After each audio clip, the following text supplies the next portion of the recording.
Hey guys, thanks for showing up today. Really appreciate your interest. I mean, we go in so many different directions. We talk about so many different things, and something new and unique for us to be able to share with you.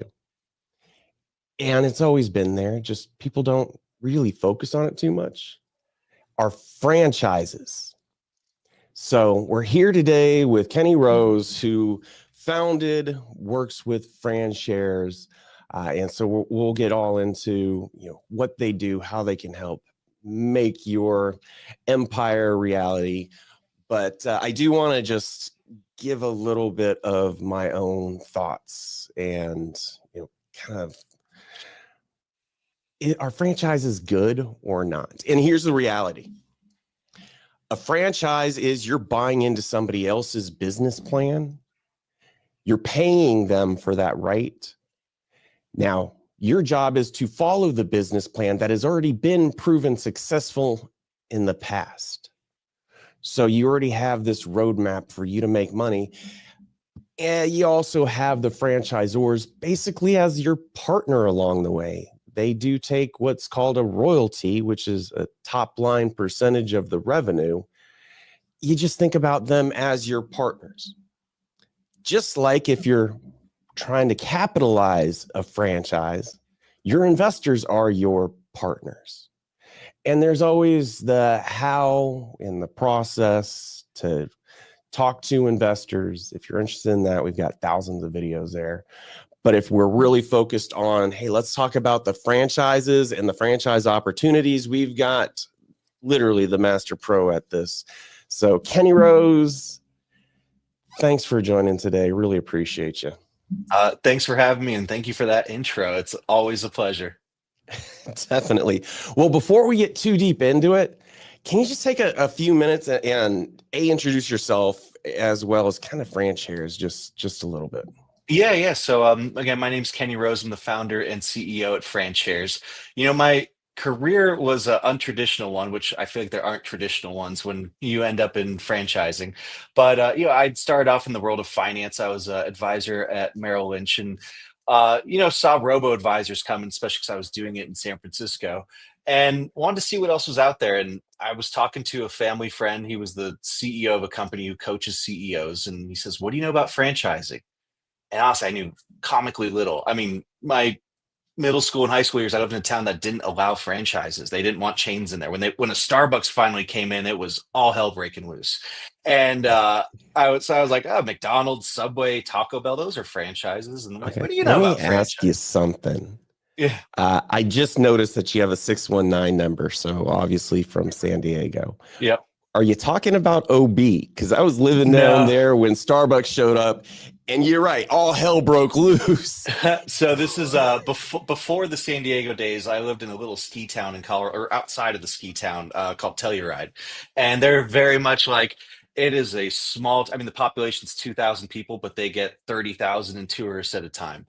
And but yeah, it's like you had to go 30 minutes to Ridgeway, Colorado to see a Subway. Like there just weren't franchises there. And so but then obviously going to San Diego, I knew more franchises, but still, like even to this day, most people I talk to, if you ask them what a franchise is and ask you to name them a few, they're going to give you a couple food ones. And so I tell them the exact same thing, and I was like, "Yeah, it's all fast food." And he let me know that his company was a franchise. I'm like, "Wait, there's a franchise for coaching CEOs?" And that's when I found out they franchise everything: hair care, automotive, waste management. Like if you think of an industry, there are franchises for it. And honestly, they're usually the biggest players in it. You just don't always know they're franchises because honestly, a lot of times you don't even need their service. Like, if you have a 1 or 2 story building in the US, you're probably familiar with Fish window cleaning because they are the biggest window cleaners for 1 and 2 story buildings. But outside of that, why would you know about them? And even then, probably don't know they're a franchise. They're just a company that delivers a great product or service. Go walk into any bathroom and look at this sanitation stuff in there, and you'll probably see a Service Master sticker on it. And Are it's you like talking there's about those chewy little discs that are hanging uh, out in the water bowl? the discs as well as like the little air fresheners that are there. Like you'll see their name a couple times, and they're in like every bathroom. And and once you see it, you can't unsee it. That's the great thing about franchising. It's like when you see ServPro trucks. ServPro does damage restoration for insurance, and it's like a green truck. And you see them everywhere. But again, you don't know their franchises normally. And there's always a big confusion of like what's a franchise and what's a chain. And but that's when I learned that this industry is huge. It's not just Yeah. fast food's a huge industry, but franchising is almost $1 trillion industry. And so that got me really excited. I like being unique and doing something different. And so I got into the industry in what's called franchise brokerage or franchise consulting. It's called a lot. Essentially, people who, especially, are trying to leave the corporate world, want to own a franchise but don't know which one. I'd educate them on franchising, recommend specific brands based on their budget, their skill set, and goals, and coach them through that whole research and purchase process. So it's not like being a realtor or an investment advisor for finding a franchise. And I did that for almost a decade. First for the largest brokerage out there called FranNet, and then eventually started my own brokerage. Went out on my own, and it was right before I was going out on my own. I heard about this company called Fundrise. Fundrise does equity crowdfunding for real estate.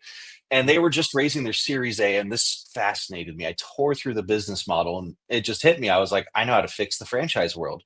And it was fixing a problem a lot of people didn't know was out there, which is, well, two problems actually, well, three if you want to count. But first is that people who want to buy a franchise most of the time don't actually want to run a franchise. They want someone else to run it for them.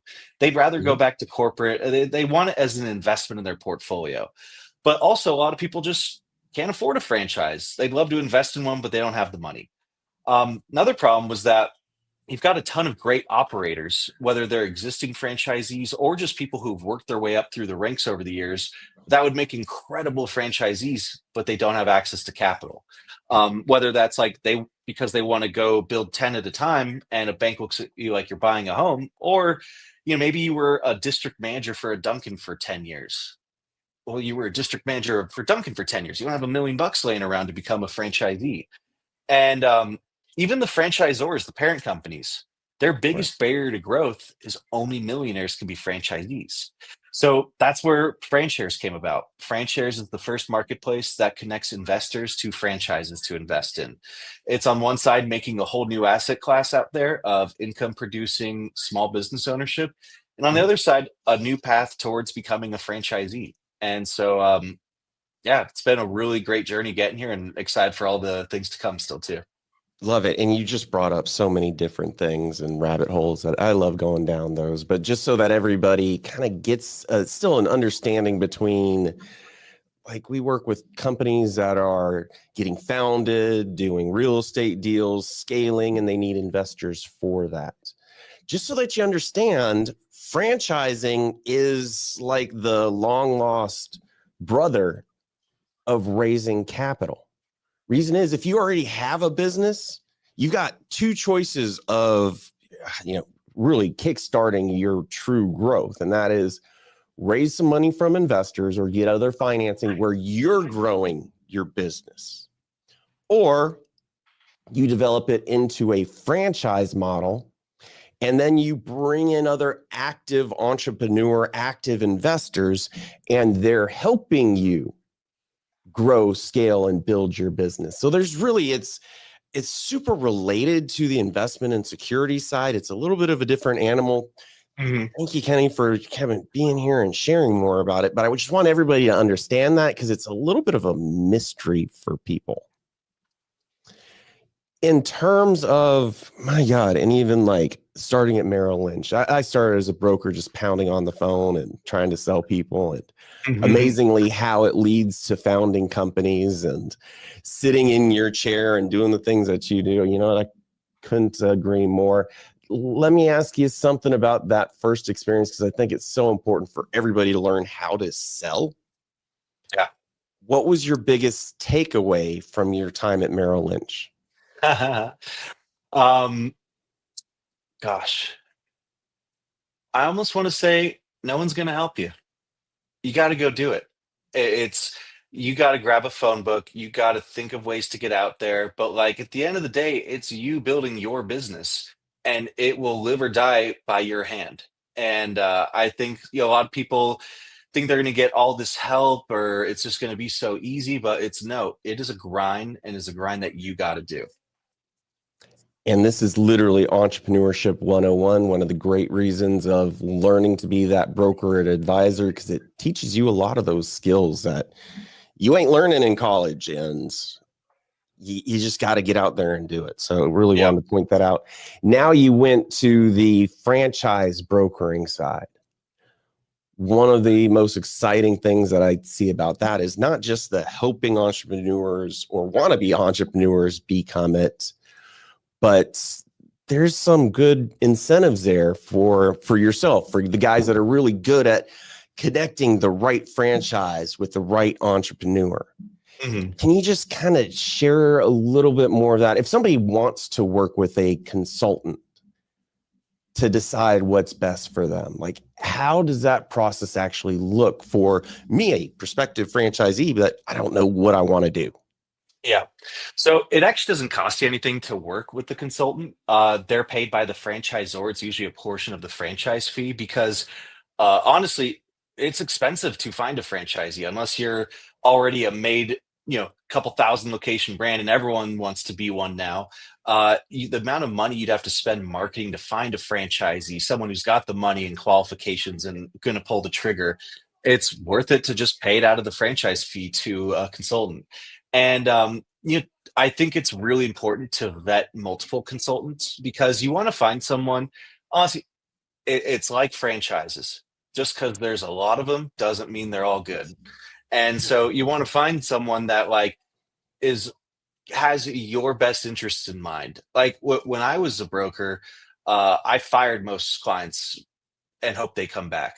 To me, it's I don't want to force someone to be into a business because if you have to sell someone to be in a franchise, man, again, the buck stops with you and like you have to be able to do it. And so if I had to spoon feed you and sell you to get into the franchise, well then it's going to be tough for you to be successful. So like I would honestly stop calling my clients when they got pretty close and see if they called me back and if see how much they were going to come after me because frankly if you don't have that burning desire to go and be a business owner and go make it work, you're just going to waste a lot of money if you don't do it the right way. So find a consultant that has your best interest in mind, is going to let you go, or like honestly someone's going to tell it to your face how it is because like it's not for everyone. Just because you can afford it doesn't mean it's right for everyone. And then there's finding the right brand and what's going to be the best fit for you.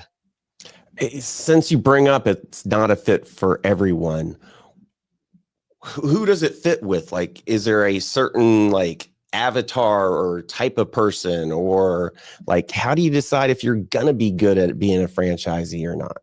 Yeah, honestly, there's so many different types of franchisees. Like, there's not one specific profile, but I would say at the end of the day, it's a self-driven person. Like, there's ones that are very great with people who are, great at sales, but then there's ones that are very analytical, terrible with people, but know how to manage processes and money and follow the business plan. And so, really, it's some like at the end of the day, it's like any entrepreneur. It's do you have the drive? When we were raising venture dollars for franchise, I used to kind of compare venture investing in founders to franchisees.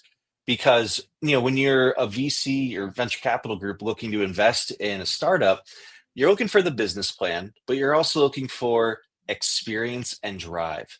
Is this the person I'm going to bet on to go make this work? And in franchising, well, they've got the business plan. So you actually get to remove that whole part of it. But then you want to see, do you have the experience and the drive? Now, experience can be transferable from different industries. People come from all walks of life and can make it work in a franchise. Just doesn't always be transferable, but like you got to look for the right skills. And the top one is like, are you driven and like, are you going to, it's that cold calling in the fishbowl at Merrill Lynch. It's like when no one's there for you, are you going to keep pushing through? Because eventually no one will be there for you. And you have to, it's down to you at the end of the day. Like you've got support, you've got systems, but it's you that has to make it work.